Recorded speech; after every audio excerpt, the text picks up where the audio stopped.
What up, everybody? Welcome to Kill the Clock. We're into conference finals now of the NBA. I'm Shahin Koigani. I'm here with my good friend Rav and Singh. We're here to talk about the conference finals, recap the semifinals, talk a little bit of free agency. But first of all, Ravneet, what happened with the Los Angeles Clippers? Was that the biggest playoff collapse you have ever seen?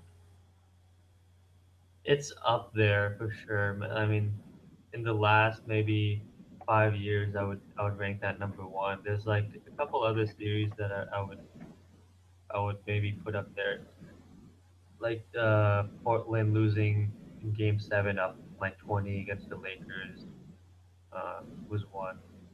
Uh, and then the other one I was thinking of, or that someone else told me, was when the Warriors against the San Antonio Spurs. I think 2 or 3 years ago in the playoffs, they were up in game one, with like 13 points or so, like with 2 minutes left, and they blew that lead. But this one to me is the most surprising because I saw that quarter live, and then I went back and I saw some highlights of Corey Brewer and Josh Smith, and I just don't understand what happened because if Josh Smith is shooting a three, I'm like, and I'm the opposing team, I'm always like shoot it because I just don't have any faith in his jump shot after what we saw in Detroit.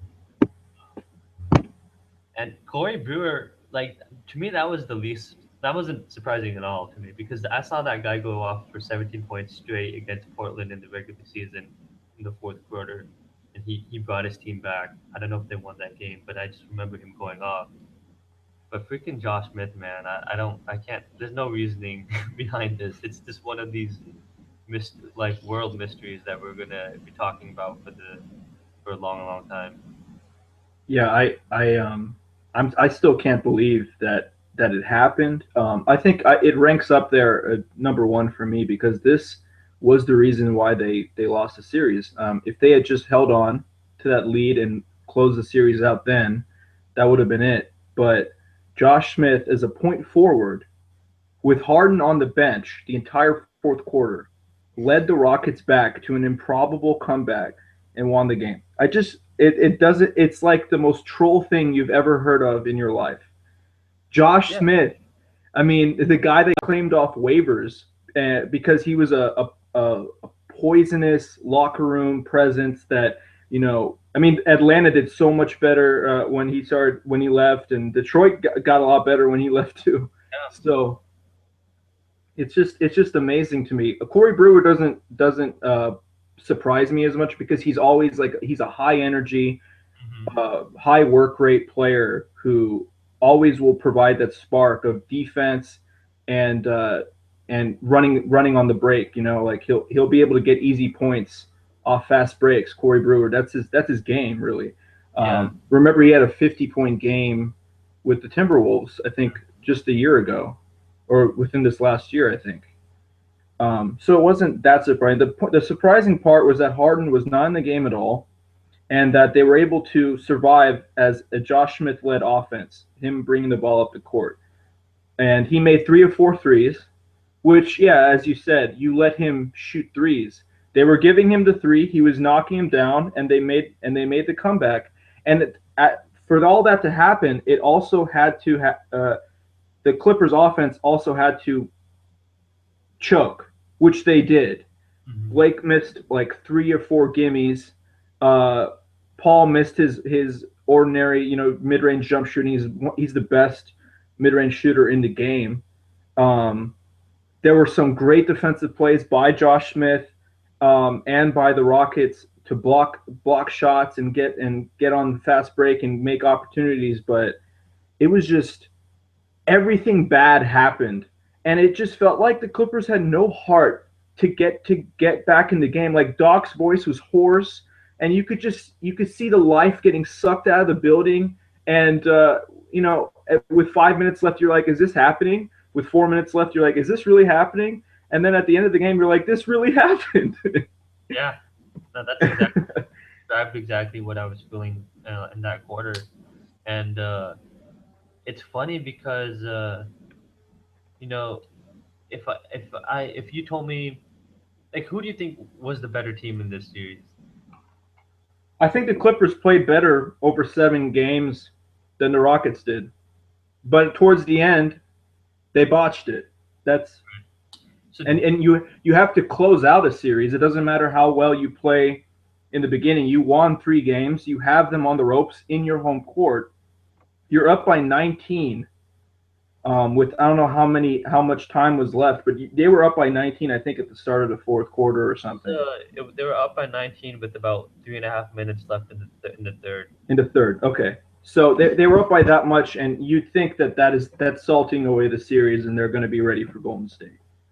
Yeah, I mean, Um, no one really expected. No one. It was the perfect storm, and I mean, I give props to. I've given Kale a bunch of crap in the season, and I'm not the biggest fan of his coaching, but I mean, I give him major props for putting Harden on the bench for that quarter.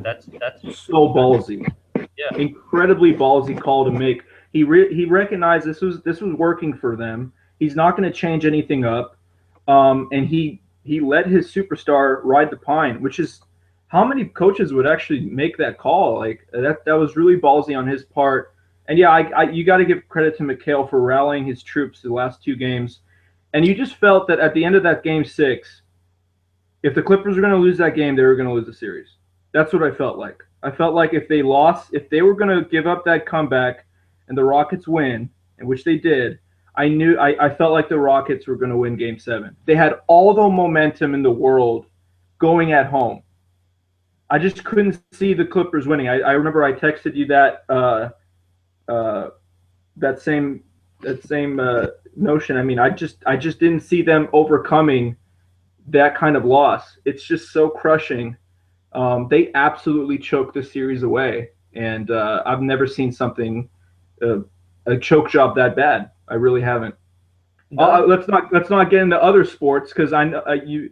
There's one which my team committed in the NFL, but whatever. This we're talking about basketball here. Kill the clock, well, and this is the worst I've seen in basketball for a while.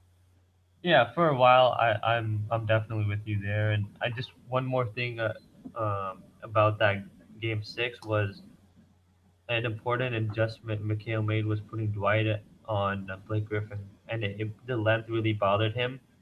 And Blake missed a lot of easy shots in the paint that he usually would make, that he was making this whole series. And I mean, that was another smart uh, move McHale made. But I mean, like you said, the Clippers. You said the Clippers were the better team in this series, and it's funny because Daryl Morey, the GM of the Rockets, said that after Game 6, they really only played maybe 2 or 3 good quarters where they outplayed the Clippers, and I kind of tend to agree with him. And it's funny because I feel like the better team lost, and now we might get robbed of a, a conference finals that Yeah, could have been better. I mean it's and everyone making the argument that the Clippers bench didn't come to play. Well, if they had won the series in 6 games, then we wouldn't be talking about that. So I mean, it's one of those arguments where you only bring it up if they had lost the series, and I don't think that's the reason they lost the series because they got that far with their starters playing as well as they did, anyways, I right? actually, yeah, the Clippers bench didn't show up in the first round against the Spurs, and they won that series, Yeah, barely. like they still weren't as consistent as you'd like a championship bench to be. I mean, we could all agree that they weren't a good bench. I mean, you're giving Spencer Hawes 4 year, $23 million contract, and he averaged 3 points in the playoffs. That's not getting it done. I think Doc Rivers really needs to evaluate his bench going into next year. He really needs to stop screwing around and get a better bench because this isn't cutting it. I know Austin Rivers came to play in a couple games, but I still feel like he's just not that consistent. And Jamal Crawford, I just want to point this out. He had a terrible playoffs. Oh yeah, Terrible horrible. playoffs. I mean, we know that he comes with the caveat of bad shot selection, forced shots, but I mean, even the shots that we come to attribute with Jamal Crawford making really tough shots, contested shots, the bad shots that we see a player of him, trying to attempt.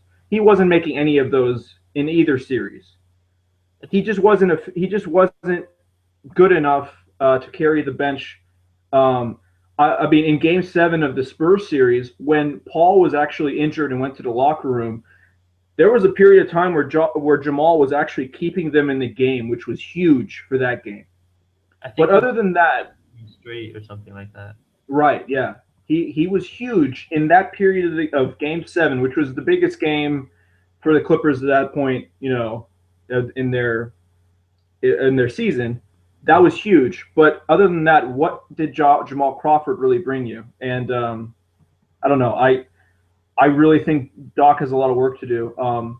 Let's talk about Doc for a second. What do you think he should? I mean, the report came out today by basketball legend and god reporter Wojnarowski, or I don't know how you say his name. But anyways, he said that Doc prioritizes DeAndre Jordan, and DJ is looking for a 5-year, $100 million max contract. I actually Um, heard that he's gonna like that Doc would give it to him, and I, right. you know, it's funny because he's already made about 40 million. DeAndre has, and he's Mm. gonna make another 100, and he can't even make a free throw. Um, but I mean, big men are valued in this day and age, and he is a top 10 defensive center. He's probably overrated in that category, like you've talked about before. Mm. But Yeah, I'm not a fan of DeAndre Jordan. Um, I'll let you finish. yeah, but he's still their third best player, and I think Doc realizes that he needs to just tinker with this team, and he's going to try to keep the core of Blake, CP3, and DeAndre. And DeAndre does have good chemistry with those other three guys, so I don't see any reason why he should blow it up. But then again, they don't really have much cap flexibility whether he stays or leaves. My biggest criticism of Doc is not necessarily his coaching style or anything. It's that he's not a very good GM, and people criticize um, the Spencer Hawes signing, and I completely understand that because it looks pretty bad at this point. But at the time, it seemed okay. But what Mm-hmm. I have a bigger problem with Doc was that he didn't really play Spencer until early this round, and I felt like Doc the coach messed up a possibly good move that Doc the GM made. That makes sense. Yeah, that's possible. It could be just that Doc the coach felt like Doc the GM messed up in the beginning, Yeah, and felt like Spencer was just not good enough to begin with. I don't know, but um, Doc Rivers, in an ideal world, for if you're a Clippers fan, I think you'd want someone else to take over the reins of general manager, because I don't know if Doc's getting the job done. He thought DeAndre Jordan was Defensive Player of the Year. I don't think he ever should have received consideration. He came in third. DeAndre Jordan is, and he's not. He's in for a rim protector. He's average. When we talk about him compared to Bogut is a much more elite rim protector. Rudy Gobert is a much better rim protector, and rim protection is just part of overall defending. It's about making the right rotations, and being in the right place, and taking the right angles when a ball handler comes into the paint. All these different things. DeAndre actually gives up more points in the paint than you would imagine, and a lot of evidence and statistics support this. So he's an overrated defender in my opinion. And offensively, he's a liability in that of course, he's an atrocious free throw shooter. And we had to sit through some games where Mikhail, I don't know if it was I'm not sure which game it was, but the first half was just unbearable to watch in the Rockets series. And yeah. then Popovich did it a couple times in the Spurs series, which just dragged on the game, and it was made it unwatchable. That's a totally different. We could talk about that later, the Haka strategy, if you want. That's really interesting. But But I think for a player like this, I don't know if he's worth as much as an elite center. What do you think? I don't think he is either. But then again, there's a lot of big men that get paid. Like Thiago Splitter is getting paid 9 million a year, and I mean nothing against him. He's a good player, and he's probably a starting center in this league, but he's not worth that much money in my opinion. And there's just a lot of centers are going to get paid because it's a scarce position in Mm-hmm. this. And so DeAndre, I mean, if DeAndre was playing in the '90s, he wouldn't even be considered like a top 15 center or big man. And right now he's probably considered a top 6 or 7 center, I would say, and that's gonna equal a large paycheck, whether we think it's worth it or not. But I mean, there's also an interesting factor, like you mentioned the free throw shooting. They might change the rule. There's been talks about Got that. mm-hmm. And so if they do, it actually increases his value because Right. you wouldn't have to worry about him at the line and this hack of whoever nonsense going on. Mm-hmm. That's a good point. You mentioned the chemistry before. There was a report that came out today that there's a rift between him and Chris Paul. It's not that all that surprising, considering Chris Paul is a player that tends to grind on his teammates because he is just so ultra competitive. Hmm. He tries to he maybe is like kind of that I don't know. You get tired of this little guy barking at you the whole time. Did you But remember that one time where it was at the end of the game and DeAndre got the rebound, but he didn't realize there was still time for him to put a shot back, and this yeah, Paul's that was so funny. He like, was jumping up and down, trying to tell him to just go back up. yeah. I kind of imagine that when you were saying there's a rift between them, but that's kind of surprising for me to hear about. But then again, I mean, teammates fight all the time. I know he's good friends with Blake Griffin, Hmm. and to me, the biggest is actually at the small forward position and the bench. I mean, Hmm. I feel like Matt Barnes is a good role player to have off the bench, but that's been their weakest position in the starting lineup for like many years now Hmm. in the CP3 era, so the last 4 years. So I think they need to improve that and the bench, but they don't really have that much money to spend over the cap, but they do have Yeah, Steven Gerrard. I was going to ask you. There are a couple of swingmen that are available in free agency that are really intriguing, and if they are available, we're talking about Danny Green, Chris Middleton. I mean, some of these guys we expect to be back with their teams, and notably Will Middleton. I'm pretty sure the Bucks want to extend him, but if let's say Danny Green is available, Mhm. you could imagine him adding a lot more to that offense with his 3-point shooting. He's a much better shooter than Matt Barnes. Playing in a CP offense, their offensive efficiency would be better in my opinion. Um, and then he'd give you the added defense too. So he's an upgrade on Matt Barnes, who I agree should come off the bench. Would be a really excellent role player to come off the bench. Um, but do they even? I don't. I'm not aware of their cap flexibility. Do they even have the money to do that? It depends on how much. I think Danny Green is gonna get from what I've heard early on is between 9 and 11 million, which Mm-hmm. might be kind of high and too much for a 3 and D type of player. But again, he's an elite 3 and D type of player, so he's gonna get that much money considering the everyone's gonna get paid thanks to the NBA TV deal. Um, so they wouldn't have that much money to spend if they re-signed DeAndre. They just don't Mm-hmm. have the money to spend. What the most likely scenario for the Clippers is that they wait a year, see wait for the cap to move up, re-sign DeAndre this year, and then pretty much keep the same team for next year, hope for the best, and then make their free agency signings the year after. Man, When Chris Paul is getting older and older, man. I don't know.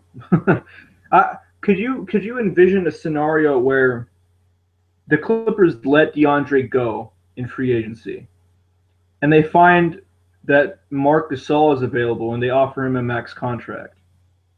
Is that possible? Like there are some Clipper fans that have talked to me and they've wanted this to happen, or they want this to happen, because they feel like obviously Gasol is a huge upgrade offensively and defensively on DeAndre Jordan. You lose really with a Gasol DJ swap, essentially, is the flash and all the style that comes with like the crazy alley oops that DeAndre brings, but that doesn't bring any titles and wins.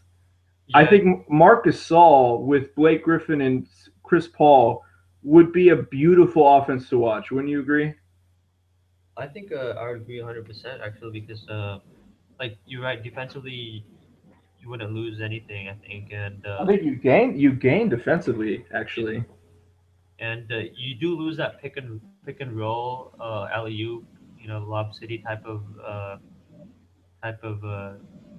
plays and everything, but you have a guy who could create offense in Marcus All and facilitate offense, and that's kind of what another thing that the Clippers are lacking. Without when Griffin and Paul are not on the floor, what we are used to seeing is Jamal Crawford playing street ball, which is fun to watch, but it is not efficient.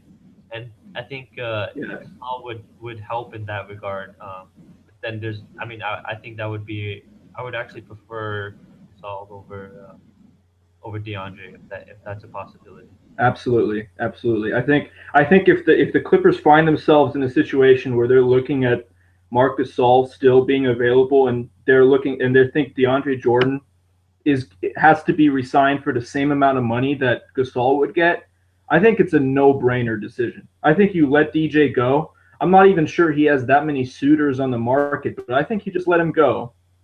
And I think you get Gasol for the same amount of money. You give him 100 million. He's still only 30 years old. Gasol is. Yeah, So, and I think his game is not. He's not athletic to begin with. I think he's the type of player that just gets he's like Tim Duncan. He's like fine wine. He just gets better with age. You yeah, know, he's that kind of like skilled big man that you don't have to worry about in year 4 or 5 of his contract. Um, so I think Gasol is one of the best free agents any team could hope for. I personally think he's still going to stay with Memphis because he's been there since high school. yeah, he is. Um, and he loves his teammates. He loves Zebo, Mike Conley. But if you look at it from his perspective, oh, I get to upgrade on power forward from Zebo to Blake Griffin. I get to upgrade from at point guard from Mike Conley to Chris Paul. I think I have a better shot at winning a title with the Clippers, right? But again, this is all just hypothesizing. It doesn't mean anything. But I think, honestly speaking, the Clippers are making a mistake if they bring DeAndre back at that price. I don't think he's worth a max, and I think they're making a mistake because, as you mentioned, big men are overvalued because of the scarcity at the position. DeAndre to me is not an elite center.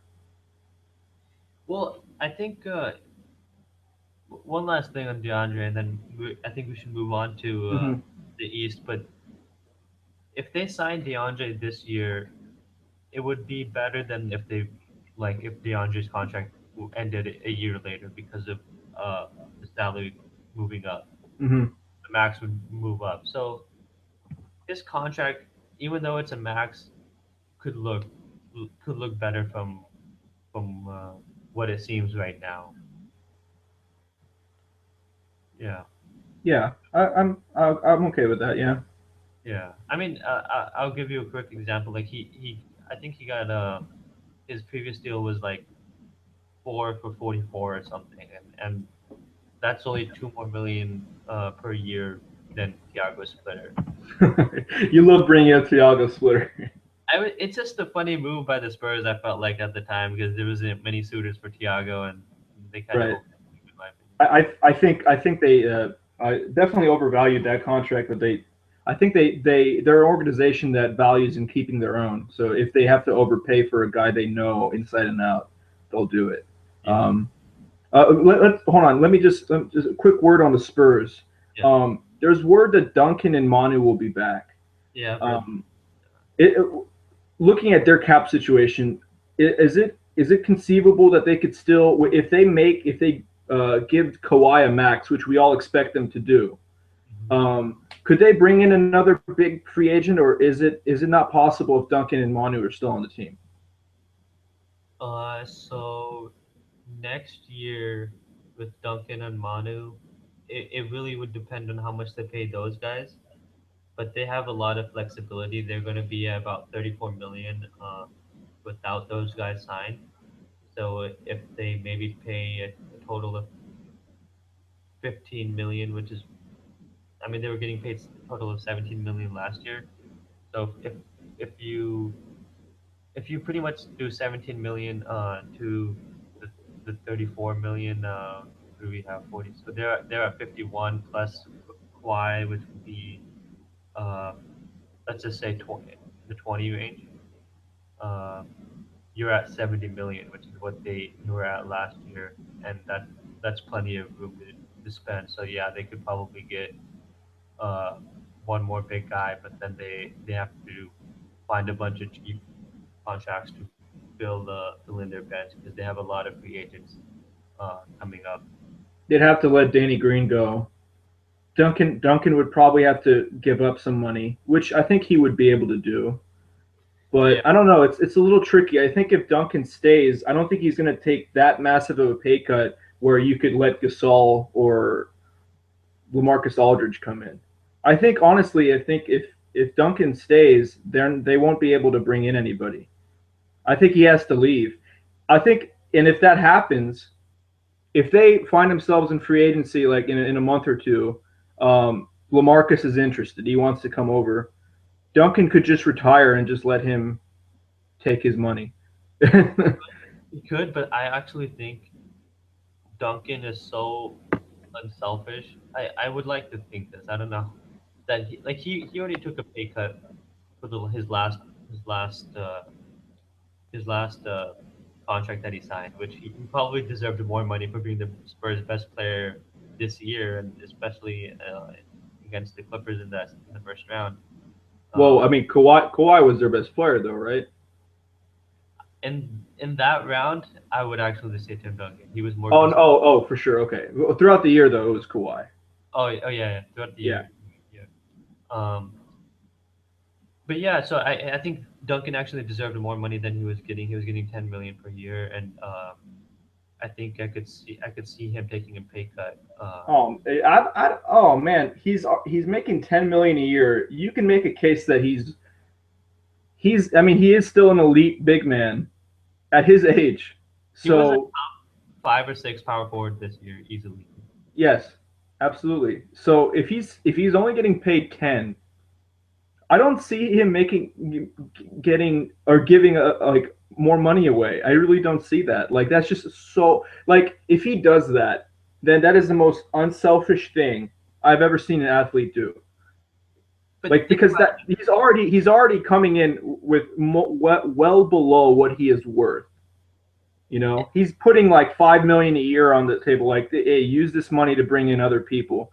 If he goes even farther down, that is just unbelievable. And I I mean that would mean that they would be, I mean, huge contenders next year. Imagine them with LaMarcus Aldridge and Duncan. exactly. Oof. I think that's why he would actually consider it because it would be his last year, pretty much for sure. Him and Manu, and why not do everything in your power to just get one more instead of doing what Oh, you're scaring me, man. I don't even want to think about it. I don't he even want to think about it.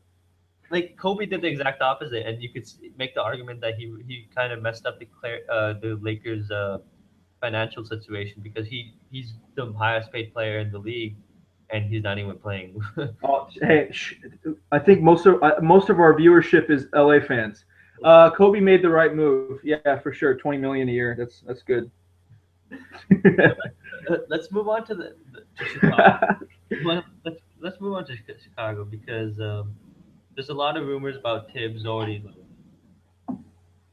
he hasn't Hmm. gotten fired yet, but it already seems like he's just about to get fired. He is out. Yeah. Um. So yeah, what are your thoughts on him and him in this series this season? And do you think the Bulls should go in a different direction? Um, I have no idea what's going on between. I feel like this is.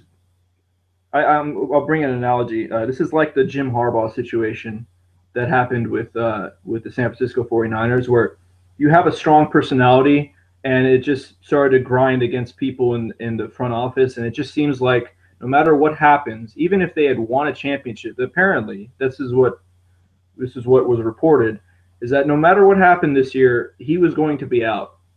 It was that messed up of a relationship. So that being said, I can't remark on whether it's a good or bad thing. I mean, if Thibs was pissing people off within the organization, then I don't know. I have no idea. I have no knowledge of that. What I can say is that Thibs is a very good coach. He was known for those 2008 squad with the Celtics that won a championship with an all-time defense. He was the defensive mastermind behind Doc as an assistant coach. He comes into when he became a free agent coach, he had the option of either going to New Orleans or picking Chicago, which is interesting. We'll talk about that. Um, now, yeah, I mean, he picked Chicago, and now he finds himself where his biggest destinations now are Orlando and New Orleans again. So I think he's a great defensive coach, obviously, and he would add a lot to either of those teams. But I think New Orleans would probably be a better destination for him because you've got this. I don't think any coach uh, would turn down an opportunity to coach Anthony Davis. I just can't see it. He's probably the be KD aside, he's probably the superstar you would want to coach the most in terms of like demeanor. And I mean, he's only 20, 21, 22. I just I think it's an easy match. However, New Orlando is rumored to have they're reported to give compensation to the Bulls. I think like a second round pick, a little more maybe, to Yeah. get Thibodeau. But that is a rebuilding job. New Orleans made the playoffs. I know that if the Thunder rather were healthy, that wouldn't have happened. But they were good enough to make the playoffs in a very tough Western Conference. So there is something there. You could build on that, and they're already there. I mean, Orlando, they're like years away, and I don't know. I think Thibodeau should go for your New Orleans job, and I don't know if Chicago should let him go, but I think that's what's going to happen. I don't know what Chicago's going to do now. It looks like they're going to bring in Fred Hoiberg. Interesting. I like Fred Hoiberg, but I mean that Chicago team should be going for a proven coach, kind of what I thought the Thunder should have done. But I mean, Well, who knows? they're proven college coaches. Right. I want a proven NBA coach, but then again, the How Warriors. many of those are available though? Not many. Alvin Gentry is one, and he already got interviewed That's yeah. by New Orleans. And I'm pretty sure. I think Alvin will be a head coach. But when it's all said and done after the Warriors season is over. Um, but back to Tibbs because I love him as a coach, and I've had I think he's revolutionized the game defensively. You know his ice tactics has taken over the league. I mean it not taken over, but you see other teams implementing it, and 2.9 seconds in the paint. yeah, just Right. yeah, and so what there's a few things that I have issues with Tibbs. I mean, he overplays his players. He overplayed Luol Deng, and then they traded him when Luol Deng pretty much was burned out. Not that Deng doesn't have much in the tank. I mean, he's still a good player, but I think they got the best of Deng. And same with kind of Noah. Like Noah is starting to slow down, and I feel like Noah's best basketball may have been behind him because Tibbs just overworked his players, and we're kind of seeing the same thing with Jimmy Butler here. Jimmy Butler has led the league in minutes, and he Tibbs seems like and this was one of the reasons why the front office didn't really like about Tibbs. Like they didn't really like that he was overworking these players, um, and so that's a fair critique of Tibbs, and I think that's one of his weaknesses. And the other thing was notably in this last series against the Cavaliers. I mean, their offense was horrible when Butler and Rose wasn't on the weren't on the floor, and so they would go with like 6 minutes without scoring a basket, and you're like, is this the players? Is it, like there's good offensive players on their team, but they're just not scoring any baskets. So I've changed my opinion on Tibbs. I don't know if he's a championship caliber head coach. Mm. I think he's one of those coaches that is on the border of that, and he could get you from a like a okay team to a very very good team. Mm. Kind of like, in my opinion, Jason Kidd. Though it's early to say in his career, but a better example would be Mark Jackson. Yeah, it's definitely a fair point to suggest that he might be a little overrated. Um, but I still think I think he's a quality coach. I think he's a playoff caliber coach. And Yeah, if a team wants to make the playoffs and have the mentality of trying to win games and win games in a tough way, in an ugly get way, in any way possible, he is the kind of coach that you want leading your team. Which I think he would be a good fit um, for New Orleans. New Orleans, you mentioned they interviewed Alvin Gentry. Alvin Gentry is a really good offensive coach. Thibs is not as much of an offensive guru as Alvin Gentry is. So it'll be interesting to see what direction New Orleans goes because they might feel that Thibodeau is not that big of a priority to go and get. Maybe because Orlando is giving compensation and they're not. So it'll be interesting to see. I think Thibodeau is a good coach. I kind of reminds me honestly of Mike Malone, yeah, and we have a lot of Kings fans, friends. Rob and I do who have wanted Tom Thibodeau for a long time with the Kings, and I have to keep asking them why they would be okay with giving up Mike Malone, who's essentially like the same type of coach, you know, little lacking in offense, a great defensive coach, right? right. For Tom Thibodeau, it makes no sense. But anyway, that's just I know they're listening to this, so they're probably going to get a laugh out of that. But um, Yeah, I mean, yeah, I also, it's what one thing about what you were saying about New Orleans was like Anthony Davis. I already think he's the third best player in the league, and yeah, it's scary at this point. it's So scary. It's scary how much better he could get. I have no idea. yeah, no, he could be the best player in the league, or like in 2 or 3 years. Like it wouldn't surprise me at all. you So could you can make an argument now, even. I mean, but and the yeah, again, like that's I yeah, think MVPs will start rolling in a couple of years. I think. for sure, and without a doubt, that New Orleans job is the should be the most highly covered coaching job. Like if you're a head coach, that's the position you should go for, and I think that's why Gentry interviewed there because Gentry did say it would have to be one heck of a like such coaching situation. I would go for to be a head coach than to leave the Warriors because something special is happening in Oakland right now. So I think he would leave for that position, but I don't think he would leave for Orlando, for example. Mhm. Yeah, Orlando is years away from making a move to the playoffs and stuff like that. They don't have any shooting or spacing.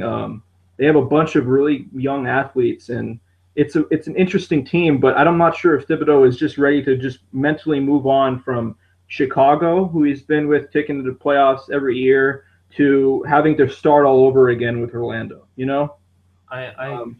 I think you mentioned Malone. I think Malone would be a good fit in Orlando actually because they do have good I defensive agree. players, and he could redeem himself.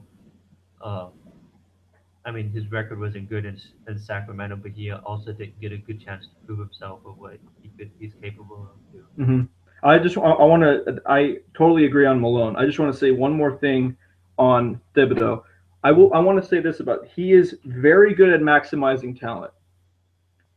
When he had Luol Deng there, Deng had probably the best year in his career there. Yeah, Jimmy Butler turned into most improved player, you know, and their best player. and their best player. Joakim Noah was defensive player of the year last season, Yeah, and Derrick Rose was MVP. All of these things happened under his leadership. I mean, I to me that shows me that he's maximizing the talent that he has on the team, um, can I which make is a why. can I play devil's advocate here real quick? Go ahead.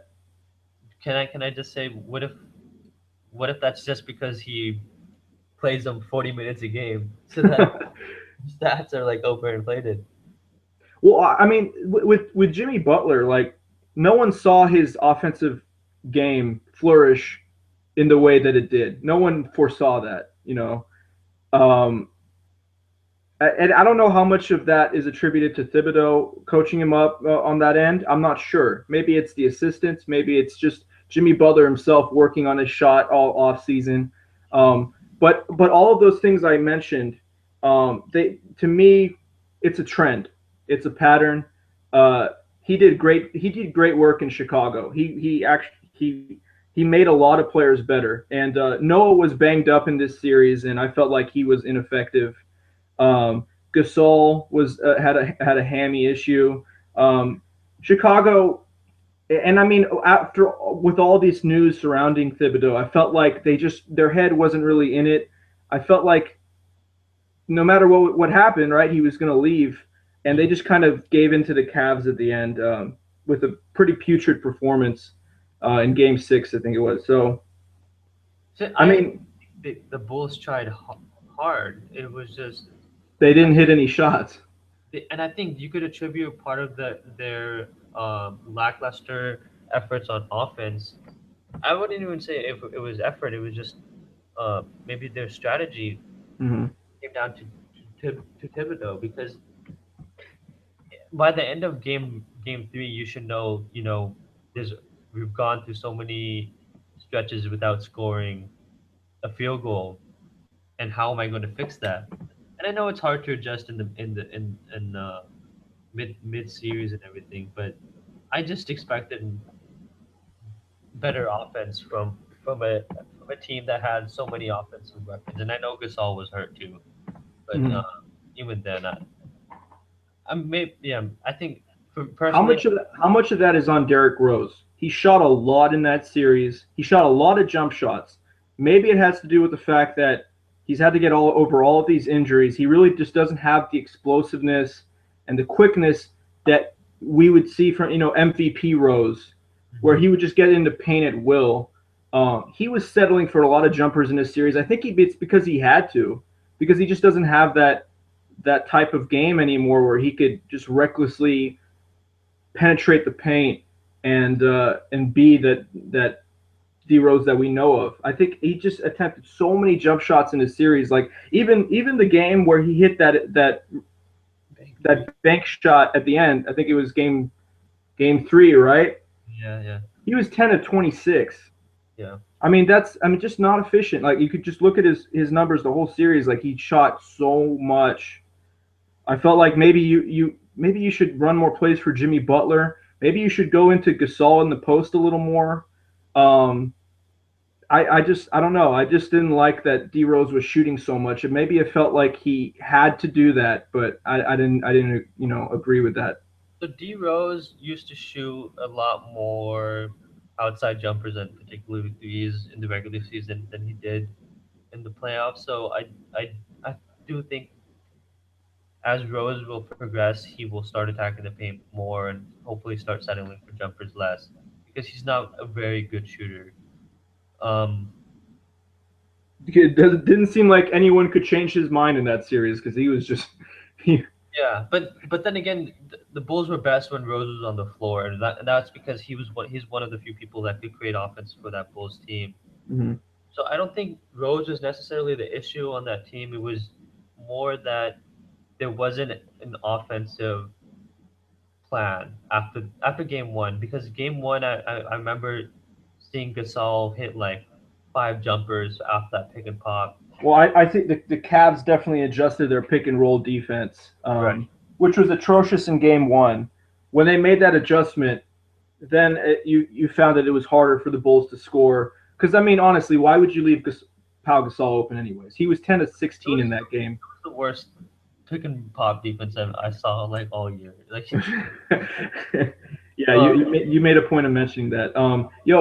So wait, how much of okay, let's move on to the Wizard series. yeah, Um, I feel really bad for Paul Pierce. If he had made that shot in the 90s without replay, we'd be talking about that shot being one of the greatest shots we've ever seen in NBA postseason history. Um, just for anyone who hasn't seen that shot, go look at the degree of difficulty on the shot, what it meant to the team and to the series. He was saving his team going into overtime to have a chance to go into game seven, win the game and go into game seven. That is as clutch a scenario as you could ever invent for Paul Pierce, and he came through. he always is the He truth. always, it's unbelievable. I mean, I mucho respect for him, and it was just a hair too late. The ball was still on his fingertips when the buzzer went off, and game over, series over, and now the Hawks are in the Eastern Conference Finals against the Cavs. Do you feel bad for Paul Pierce, and what do you think about the Wizards and how they should move forward? I don't necessarily feel bad for Paul Pierce because Atlanta's been kind of like my second favorite team this year because of the way they've been playing, or the way they're winning, or in that the fact that they don't have any superstars. They're just a feel good story. And Pierce already has his rings. Um, that being One, yeah. yeah, rings. Yeah, that being said, the Wizards were, if the Wizards were healthy, they would I think they would have won this series. I think John Wall's injury really hurt them, even though they did win a game without him. Um, and I do feel like the Wizards, Otto Porter has stepped up in the playoffs and this year, so they could kind of feel good when Pierce retires. I think he's gonna retire after next year. Um, was what I heard. So I mean, they have some good pieces. I didn't, but Goodpat is going to be there for the long haul, um, and he didn't necessarily look that great. But the other big men, Nene, looked far worse, and he didn't score or he didn't have a field goal until game three of that series. Um, but I think the Wizards just have a bright future with Beal and Wall and Porter. That's a good that's a good foundation. For whatever they do in the future. But I think they should go after big men if the whole Durant thing doesn't work out. Yeah, Yeah, I agree. I like their future. I'm not sure if Randy Whitman is still the guy there. I was giving him a lot of criticism when we had this podcast last time. yeah, I said that him and Monty Williams, regardless of, oh, actually, I had them losing in the first round, both those teams. So I was wrong on Whitman. I mean, he made it this far, so kudos to him. He probably bought a year or two on his contract with this. well, But yeah, that's a funny thing actually because he's gotten a lot of criticism, and do you, if you're trying to lure a big free agent in, and I remember Zach Lowe was talking about this. Do you fire a coach early, knowing that he's not going to be the head coach in the future? Just might as well get it out of the way and test a new coach. Uh, in the meantime, like I think I would, but I don't know. Would you do that? Would you fire well, Whitman? it totally depends on who's coming in, right? Is that new coach going to be any more appealing to the big free agents than Randy Whitman? Yeah, Um, like who? Like it really? That's what it depends on. If Kevin Durant is actually considering going to Washington, and he has a choice of Randy Whitman or let's say Alvin Gentry, I don't know. Maybe he likes Gentry more. you never know. I think I just I don't really like what the Wizards' offense, but I love their players. Wall and Beal are fantastic. I thought Beal was overrated. Um, Hmm. I was saying that the whole season, but he had a great playoffs.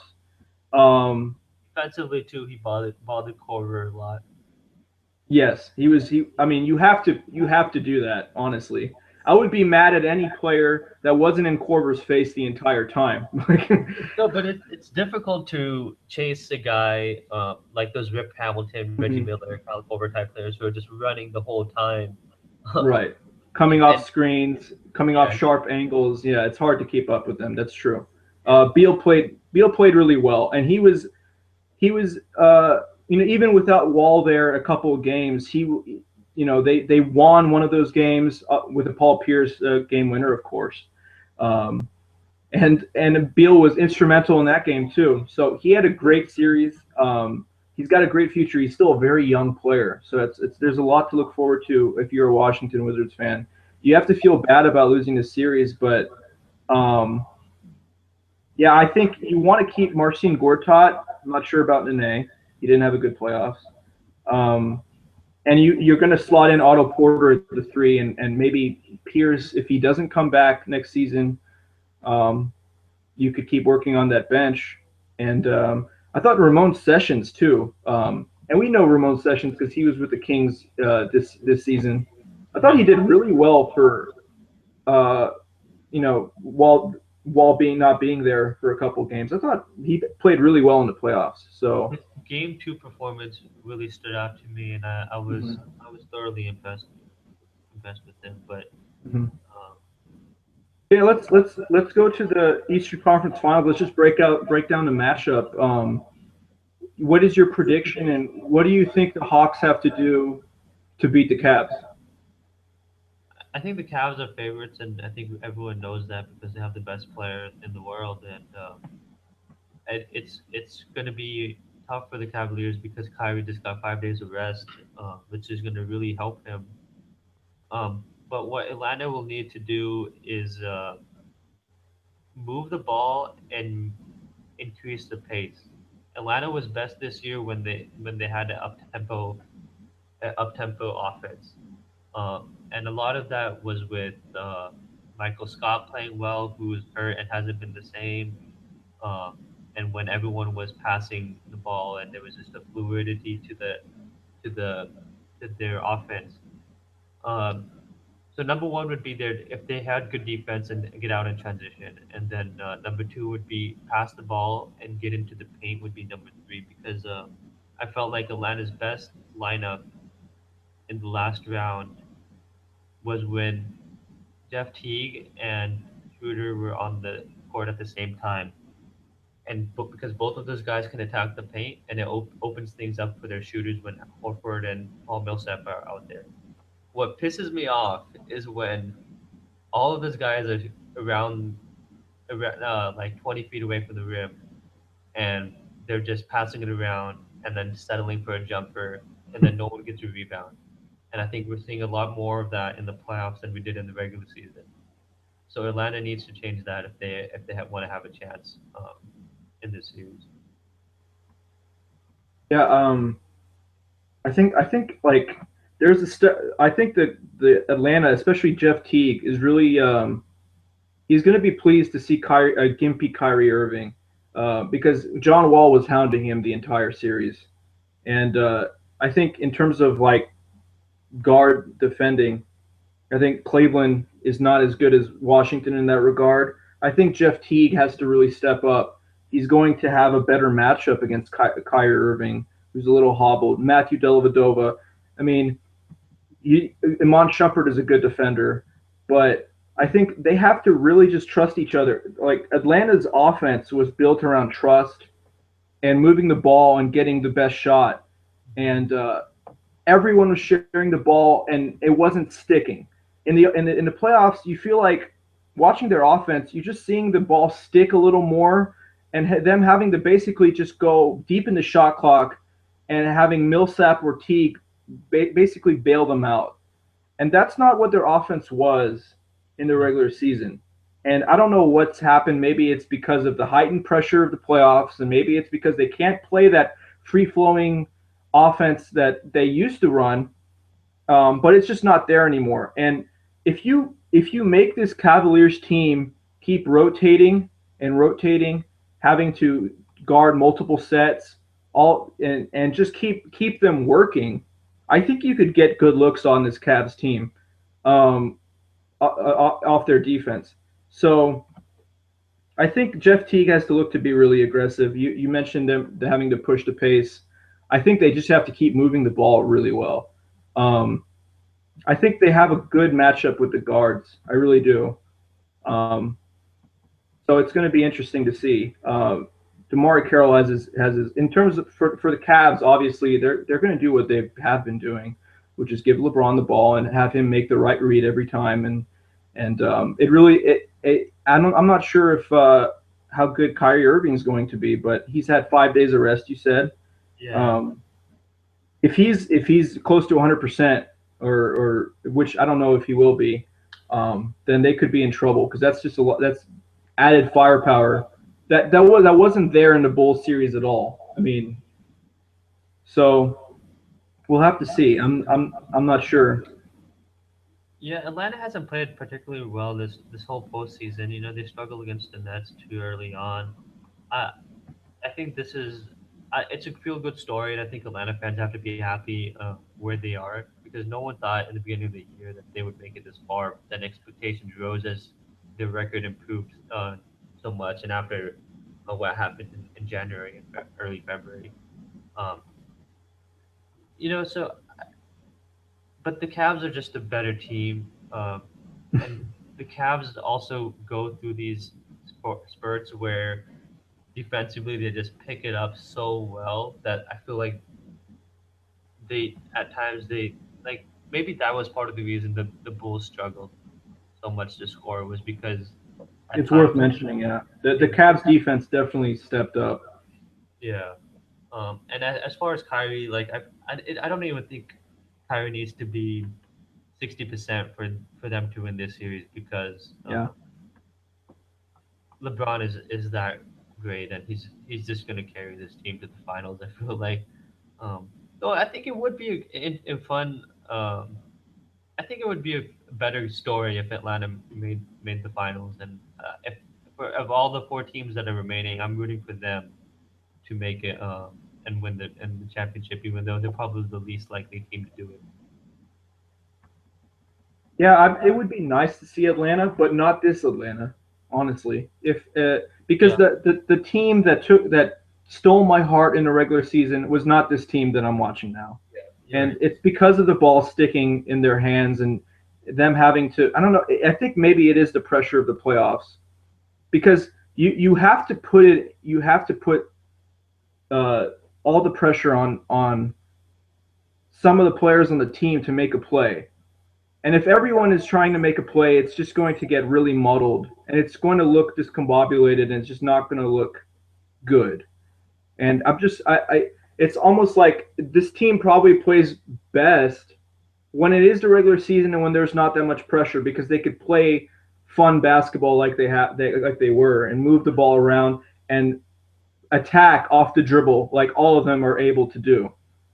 Um, they don't get a lot of points in the paint, and the Cavs are actually really good at defending the 3-point line, best of any team in the playoffs, which is not a good sign if you're an Atlanta Hawks fan. So I think they really have to make a concerted effort to attack the paint um, and uh, and just keep the ball moving and try to get open looks. They keep forcing Kyle Korver to take really long like contested jump shots to get their offense going sometimes. Well, that's Like, also because teams. Well, he spreads the floor so well, and he's mm-hmm. had to settle for this outside like 35 footers because of teams focusing so much on him. But did you think he was going to shoot this badly in the playoffs? Like, that's really hurt their offense. Like, No, I don't think so. And he's mm, actually shooting a worse percentage than Josh Smith, so go figure. yeah, it's worth noting that um, at least Atlanta has a really good defender, like the Bulls did with Jimmy Butler and DeMarre Carroll. DeMarre Carroll, yeah, we're gonna be. I mean, he is really building his value throughout this postseason. He was their best. I think he was their best player in the last series. Yeah, without a He doubt. was very consistent, and now you're going to see him guard LeBron James. I think you're going to actually see him do a good job because he did a pretty good job in the regular season as the main defender on LeBron. Um, so it depends. I mean, we know LeBron is going to get his. I don't know what Atlanta has to be thinking. Like, we really can't stop him. We could just hope to contain him, basically. Um, but I think if Atlanta wants to win this series, they have to get it together offensively more than thinking about how to stop LeBron, in my opinion. Um, Yeah, that's they have fair. to attack every single time off the dribble. Horford has to attack the paint. Millsap has to attack the paint. Teague has to attack the paint. Carroll has to make outside shots. Korver has to make outside shots. Yeah. And But one thing, like attacking the paint is what they should do, but Brook Lopez gave them issues in the first round, and then in the next round it was Gortat a little bit, but not as much as what Lopez was doing in the first round. And this round they're gonna have trouble because Mozgov, Mozgov, yeah, to me, is a better post defender than any of those other guys. Mozgov and Bogut are the best rim protectors in the postseason so far. And I think that is Mozgov will be a big factor in why Atlanta to me will lose in probably five, maybe. Actually, yeah, I would say five or six.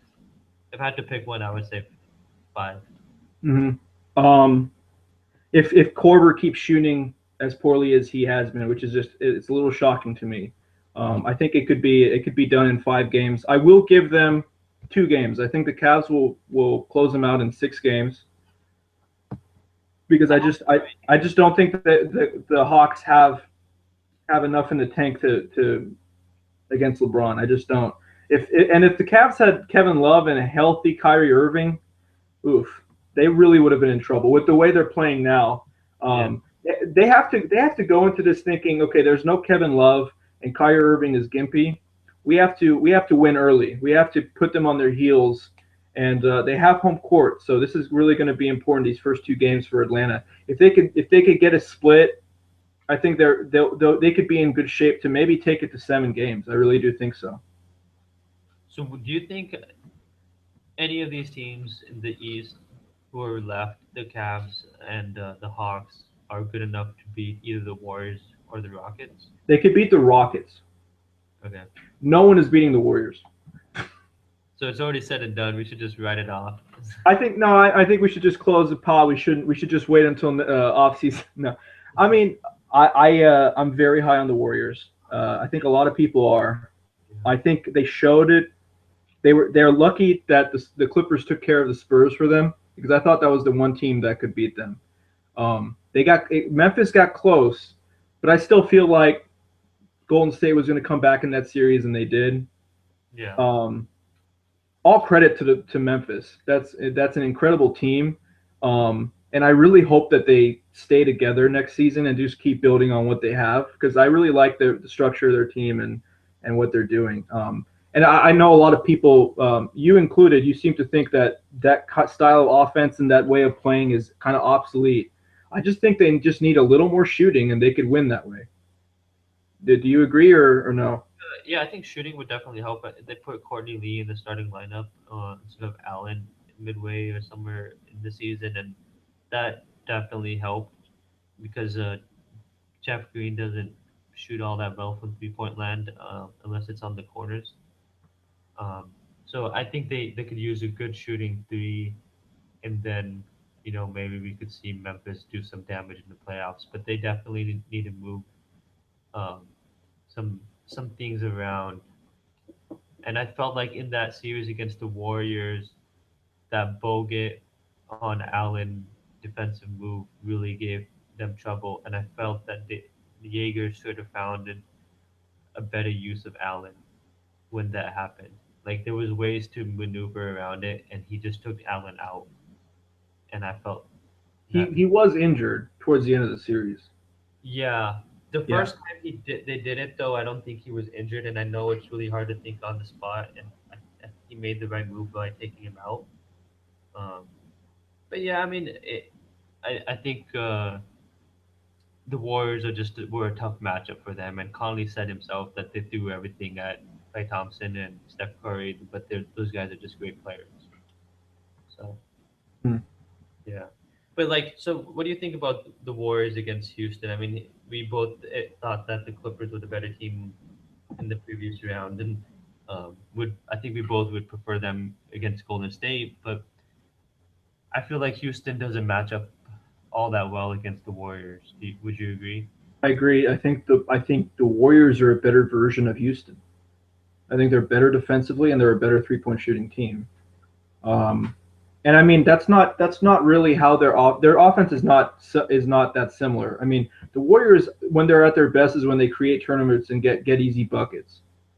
When they get easy buckets, they could run at a fast pace, get point buckets at the rim. They could get threes on the fly, you know, with Curry and Thompson running the wings. Um, so I mean, their defense fuels their offense. The Rockets, so much of their offense is tailored to what James Harden is going to do. I think he's really going to have trouble in this series. I really do. I mean, if the regular season is any indication, I think this is a terrible matchup for Houston. We talked about it before. I think we would much rather have seen the Clippers against the Warriors because I think that would have been a better series. Because you have the point guard matchup. Um, you got Draymond Green against Blake Griffin. But anyway, I mean, this series I don't know. I feel like I don't see Houston, and this is no knock to Houston, by the way. They did a great job coming back in the series against the Clippers and winning that series. But this is just a terrible matchup for them. Like Harden is going to have Klay Thompson on him, and then he's going to have Draymond Green switch on him, and then every time he's going to go to the paint, he's going to see Bogut there. He's the best rim protector in basketball, and I don't know. I just that's a lot of pressure to put on James Harden, and he's going to have to play like an MVP for them to have any shot at them making getting the upset. But they don't have Patrick Beverly, which is huge. Which Um, is huge, but then again, Patrick Beverly played in the regular season, and Steph still went off on them. exactly. But like, can you imagine what he's going to do to Pablo Prigioni and Jason Terry, who's like 45? Yeah, I think it's going to be like we're going to see like 30 vines of Steph Curry crossing people up in this series. You can make an album of vines of what he's going to do. I think it's going to be a sweep.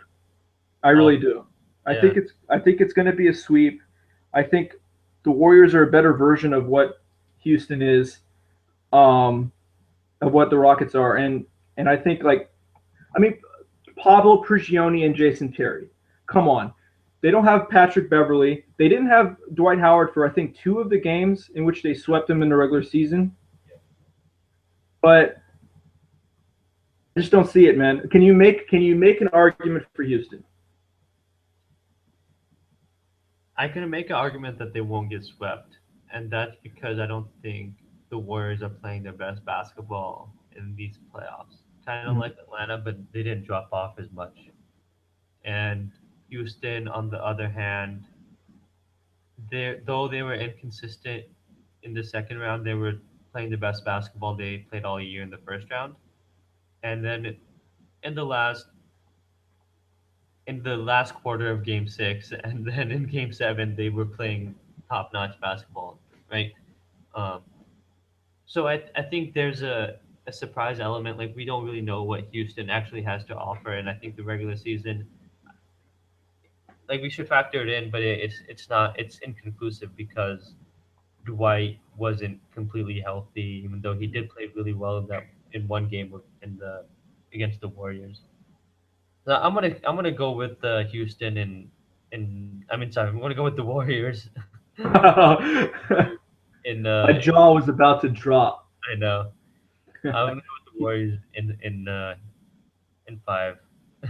I'm gonna give I one. mean, that's a really safe bet. I think they could steal one game. I would be very surprised if they steal more than one game in this series. I think the Warriors are just a way more balanced team than what Houston has had to contend with in this playoffs. Um, they're varied in their attack. They have multiple ball handlers. They have amazing depth, and they have awesome defensive versatility and excellence on that end. And then you have the MVP raining threes on you. It's just too much to deal with. And I think Harden, if he's sub efficient, in this series, which he was from a lot of the last series, then they're really going to be in trouble because who else is going to handle the ball for Houston? I know that they'll be fine with Josh Smith taking jumpers. I think so. I don't see them. I think they're just so the Warriors are just so balanced and deep that I think we're going to see a sweep or 5 games. So one thing Um, you were saying about the perimeter defense of Houston, which is definitely worrisome. And this stat could be skewed, but Houston had Houston's opponents' 3 point field goal percentage was the lowest of any other team in the league. They led the league in that category, allowing their opponents to score only 32% from 3 point land. hmm, Uh, so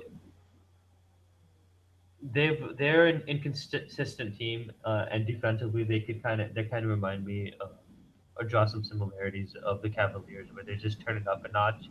And when Dwight starts like actually trying on the end instead of just blocking and being all fancy, like his best defense in that last series was against Blake Griffin in that fourth quarter of Game Six, and then parts of Game Seven.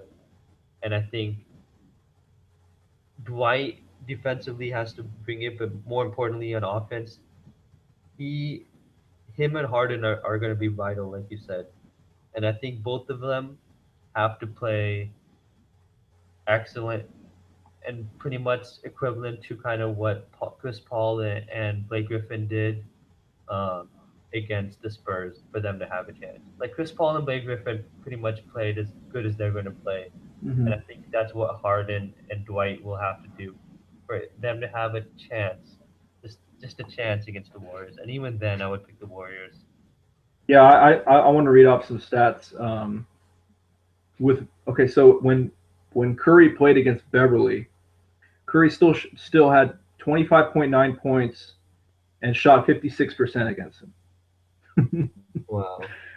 with Beverly not guarding him, per 40 minutes, Curry had 31.7 points, shot 60% and 61.5% on threes.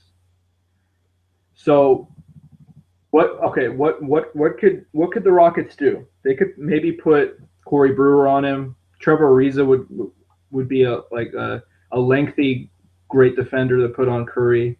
Hmm. But then who are you putting on Thompson?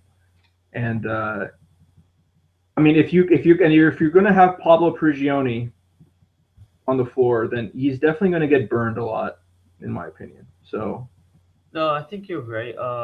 I think not having Beverly really hurts them. Honestly, even if like the regular season numbers aside, I think he really could have given them something in this series where he could just be in Steph Curry's hip pocket the whole time. And I know that might not slow him down because that's what Mike Conley was doing the whole series, the last series for the Grizzlies, and it still didn't slow him down.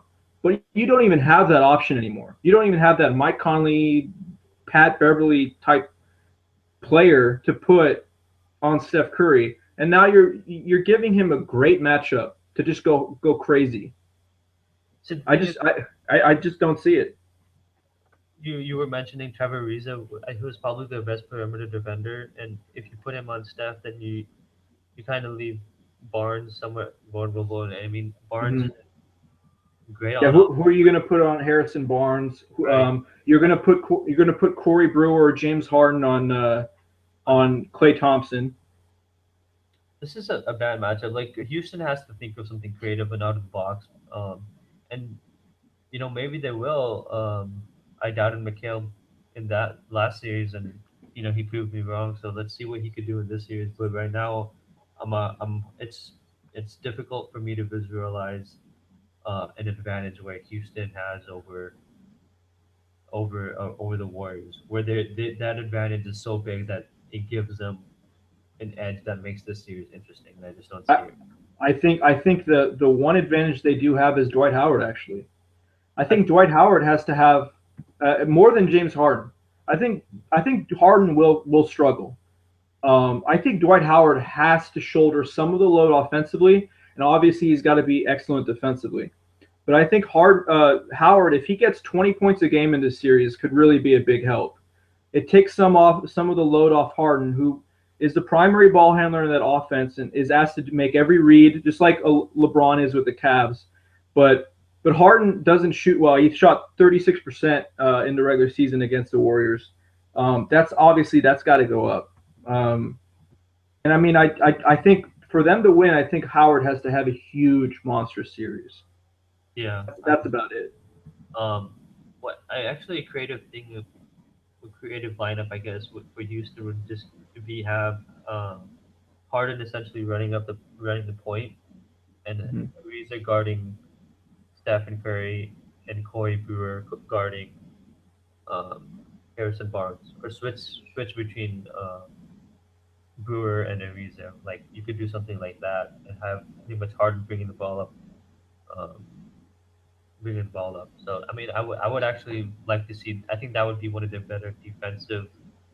Um, You could have Harden on Curry, and Curry might be able to like run all over the court and tire James Harden out. I don't know, but he's gonna have to stick with Curry. Then you could have Corey Brewer on Thompson, which isn't that bad. And I wouldn't want Corey Brewer on Harrison Barnes because he gives up a little bit. He gives up some height there, and Harrison could probably shoot over him a little bit. So Ariza would have to switch on Barnes and on Curry a lot.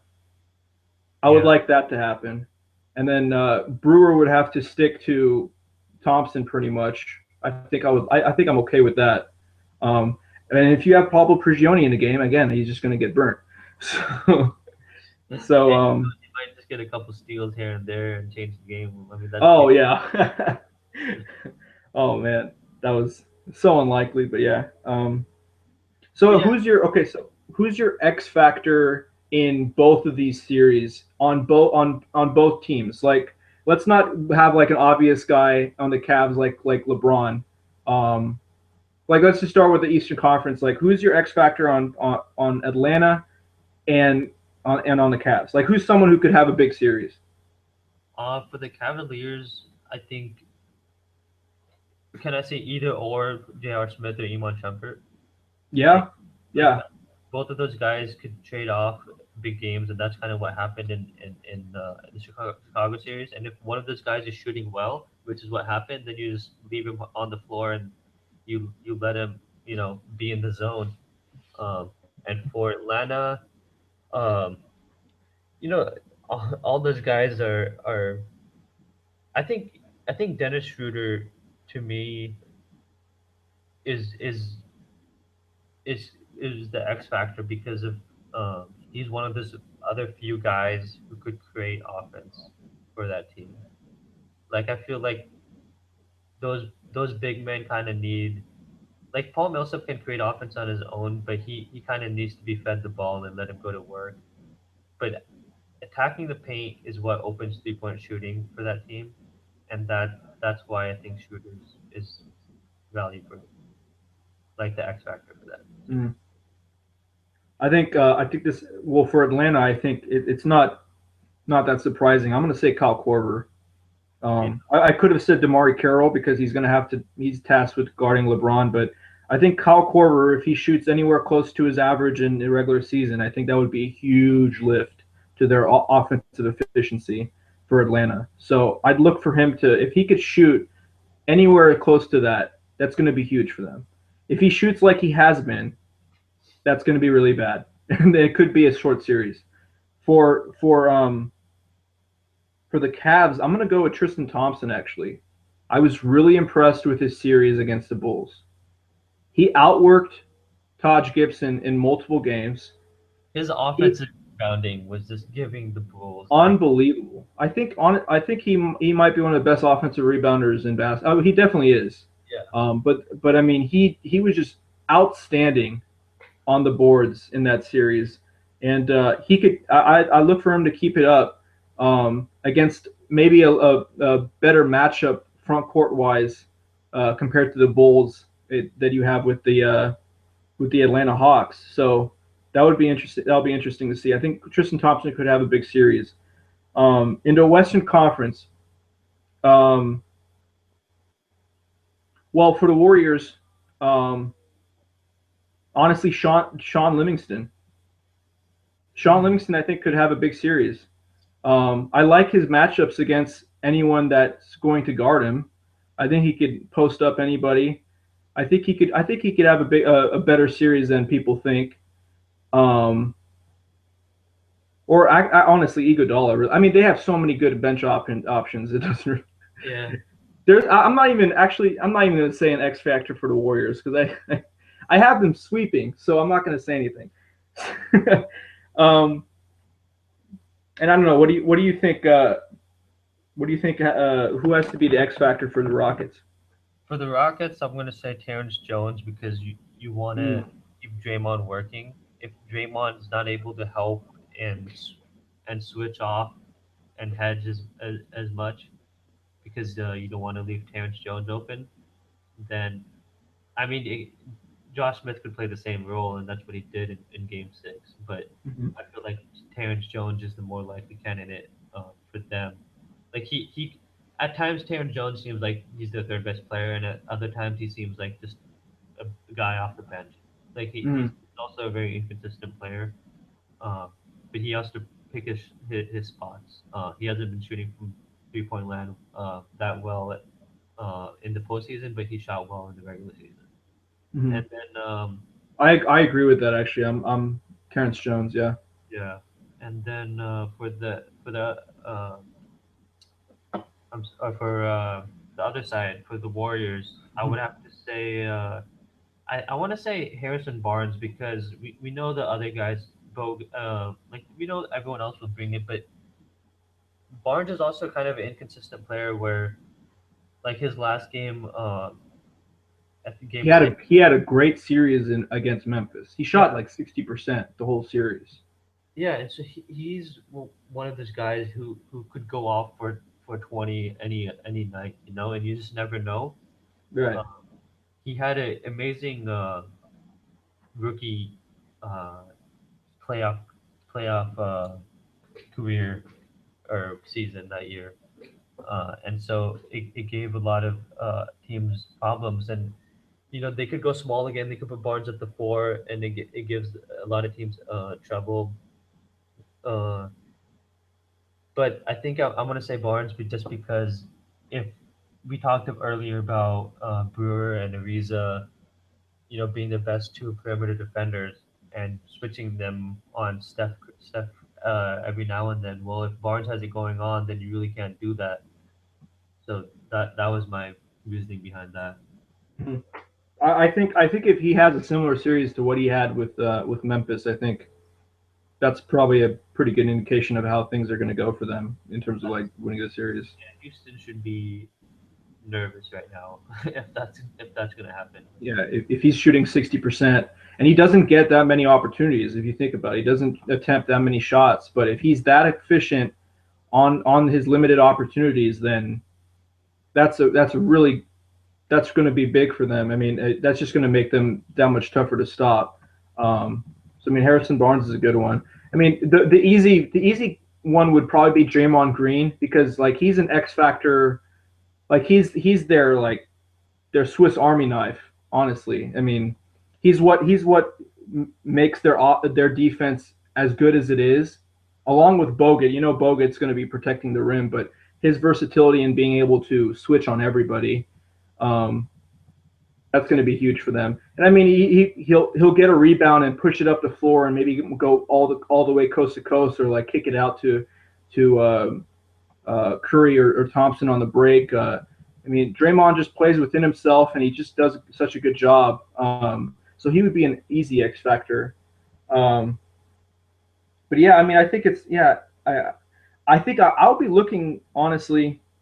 I'll be hoping that Houston could give us more of a series than everyone is kind of predicting, right? Same I with the mean, latter too, I guess. I mean, both of these series seem kind of like not that exciting, I guess. I honestly think the Hawks series with the Cavs. I think the Hawks They have a better will. chance, I would say. Yeah, I think I think it will actually be a better series because I mean let's be honest, like the Cavs are not 100% right now. They don't have Love, They Kyrie if he's still injured, the Hawks have a chance. Like this is as good a chance as they could have asked for. Um, and if they could just find it within themselves on offense, just trust each other and move the ball and everyone attack uh, off the dribble, they could really give the Cavs some problems. And I think they could actually take it to 6 or 7 games. I'm not predicting that, but I No, think it will be longer than the Warriors series. it kind of, to me, it kind of is disappointing because, or not disappointing. I think as fans, we got spoiled in the first round when we saw the Clippers and the Spurs. I think we just got Well, spoiled. that series totally carried the first round.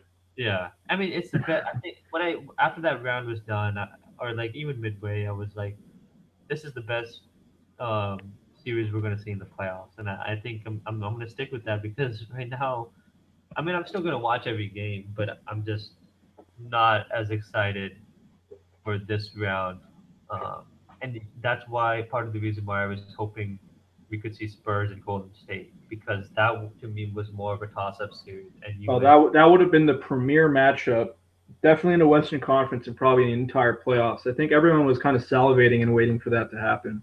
Yeah. Um, I think, I mean, like you said, I think we should.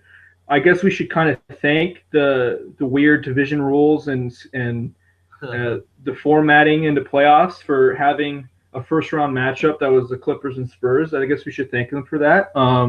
It's kind of a blessing in disguise, I guess, but it's also bittersweet because we got worse second round matchups to some extent. Not, I mean, both of the second round matchups in the West were still pretty good, but I Mhm. felt like they could have been better in the first round. The first round ones were would have been worse. Would have been the trade off. Right. Yeah. Yeah. Well, I think we exhausted every avenue here. I think we've talked about everything. Is there anything else you want to talk about? No, that's all I have to offer about basketball knowledge was on this podcast. I have Oh, no. good, because that's all I have to offer too. So I guess we're done here. Thanks for listening, everybody. We'll we're gonna have another podcast talking about the NBA Finals, and Rob and I both think it will be the Cavs and the Warriors, and that would be a fun matchup to watch, just because of all the matchups, cross matchups, Kyrie Irving against Steph Curry, Draymond against LeBron James, and David Blatt against Steve Kerr, the new coaches. Oh man. We could talk about all that, or we could be talking about an upset. We both don't think so, but we'll see. So we'll see you in the future. I'm Shaheen Koigani signing off. Ravneet, peace out. See ya.